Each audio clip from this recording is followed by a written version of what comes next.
have no idea why we are in Afghanistan. If I mean our sore purpose, fine. And I want to go back again to what I said earlier.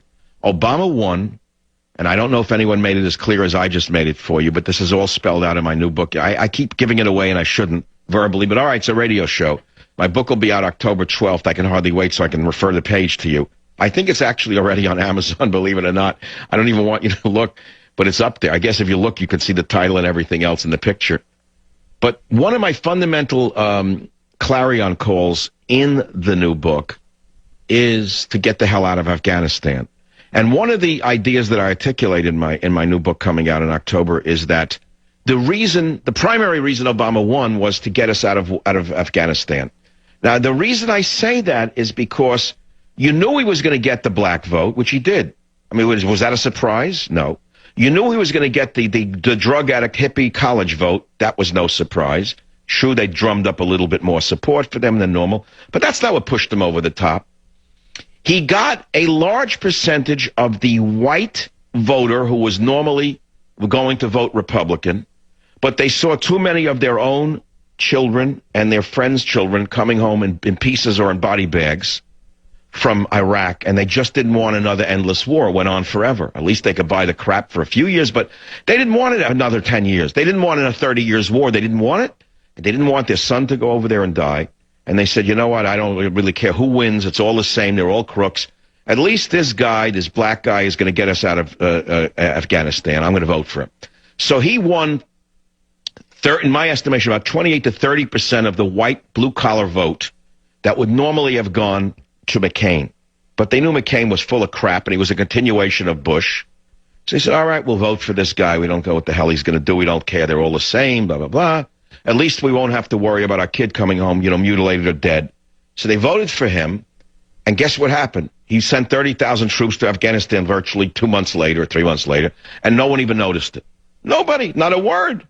Not a word. So now that we're coming upon the November election, the Republicans got all of the yackers in the media. Oh, we're going to win. We're going to knock out 12 to 25, 50. It's going to be a bloodbath. We're going to come back and we're going to save America. This way to the egress, step right up. Ringling Brothers, Bonham and Republican Party. Here we come. We're going to save you with small government, low taxes. We're going to privatize everything. We're going to sell the White House to the Chinese. You're going to wake up tomorrow. We're going to lease the White House back on a double lease plan, derivative White House plan. We're going to buy that White House, lease that White House, sell that White House, rebuy that White House. We're going to paint that White House. We're going to make it red, white, and blue. It's going to be Chinese and American. It's going to be run in a much more cost-efficient manner because we privatized the White House, the greenhouse, the outhouse, your house, my house. Step right up to the Republican egress. Here we come. We got the golfer. We got the wall banger. We're all here. We're all there. You're all there. You're all here. Step right up. We're going to take America. Well, guess what's going to happen? Mike has a different idea of it. You see, Obama may not be as foolish as you think. In fact, he's probably a lot smarter than you think. He is the president, after all. He didn't get there by being stupid. It is true that he is there because powerful interests want him there, as true for Bush and anyone else.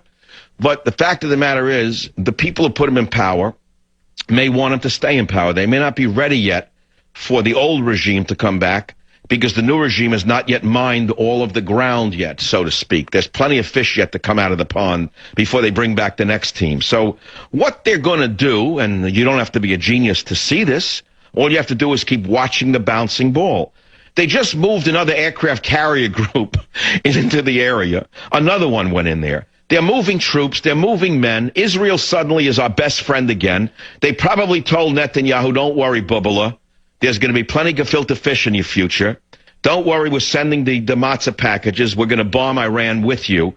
And the reason they're going to do it is because in one fell swoop, once the Democrats unleash this incredible military that we have and let our heroes go after those cave dwellers, and they start killing enough troglodytes, and they smash Ahmadinejad into the Stone Age, and suddenly the threat to the Saudis and the threat to the Jordanian Sunnis, by the way, from the Shiite upstart called Ahmadinejad, who himself is probably not even Iranian by descent, according to Iranians I've spoken to. There's a great similarity, by the way, which no one has seemed to notice in the media, between a certain Austrian who declared himself to be a more patriotic German than any and led Germany to destruction, and Ahmadinejad, who may be from Turkey, who is about to lead Iran over the abyss with his insanity and his Jew hatred and his hatred of the West and his friends in the throwback turbans, ladies and gentlemen, because I am the great Shahs, the great Shahs, the great Shahs, the great Naz just told you the truth, because the great Naz sees all and says all, and I am predicting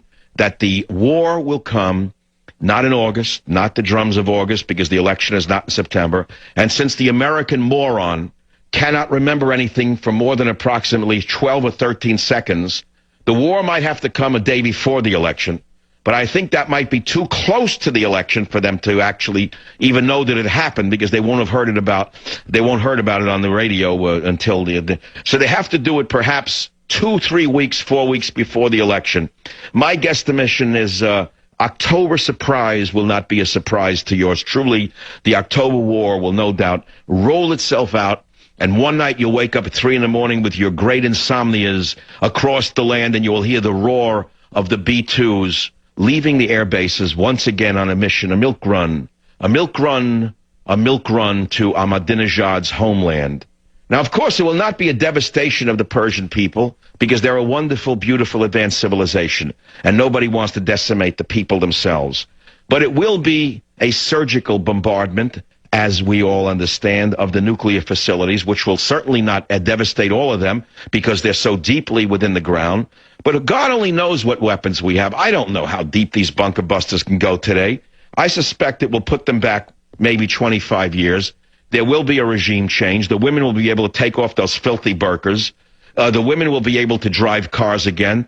They'll be able to put glasses on again and go back to school and perhaps be human beings again, instead of being chattel of these old throwback bums, the 12th century little old men who oppress them with their hatred, calling it the rugaboo, dugaboo, hugaboo, mugaboo, that keeps them impressed with the fact that the women must be oppressed, for the little men with the big beards to be impressed by oppressing the women.